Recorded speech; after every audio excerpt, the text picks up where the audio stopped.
na kimwili, vitu vyako kiroho na kimwili. Ingawa leo tutaombea wazaliwa wa kwanza. Bwana Yesu asifiwe. Hata kama wewe ni mzaliwa wa pili, hata kama ni watatu, inawezekana kuna vitu unapitia. Wengi hawajajua kwa nini nimesema tutaombea wazaliwa wa kwanza, kwa sababu mzaliwa wa kwanza ni lango. Bwana Yesu asifiwe. Na ndio maana hata kwenye Biblia ukisoma, kwa nini anasema tulete zaka kamili? Kilicho cha kwanza ni kitakatifu. Kwa kikiharibika, ujue hamna kitu kitakachoendelea. Wanaofuata lazima kutakuwa na uharibifu. Bwana Yesu asifiwe. Haleluya. Haleluya. Nipo kibibilia. Bwana Yesu asifiwe. Bwana Yesu asifiwe.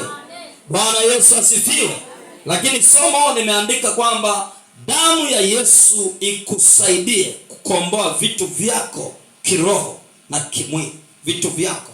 Kuna vitu vingine ambavyo vimepotea, obviously havionekani. Unaweza ukaviona kwenye ndoto lakini usivifikie. Bwana Yesu asifiwe.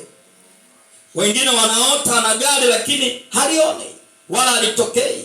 Anaota ana suti lakini hajawahi kuvaa suti. Anaota ana mume lakini hamuoni huyo mume. Bwana Yesu asifiwe.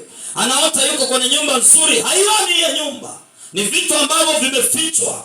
Kwa hiyo damu ya Yesu itaenda kukusaidia ili kukukombolea vitu ambavyo vilikuwa vimefichwa mahali pasi. Bwana Yesu asifiwe. Na hiyo damu inapatikana msalabani, ambapo Yesu alipoangikwa, haleluya, aliachilia ile damu. Hiyo damu ikasema iwe ukombozi kwa ajili yetu. Kuna maneno yamesema juu yako, tutatumia damu ya Yesu ili kufuta. Pengine kuna mafatirizo, kuna malipizi. Haleluya. Bwana Yesu asifiwe. Bwana Yesu asifiwe. Nazungumza jambo la kiroho. Kuna mingine unakuta ni miungu ya familia, nimeandika hapa. Unakuta ni watu wa nyumbani kwenu, kuna vitu fulani vimefichika, lakini nataka nizungumze kiroho kwamba lazima uitumie damu ya Yesu ili ikusaidie katika kukomboa vitu vyako. Kuna maombi mengi pengine umeomba lakini haujajua namna ya damu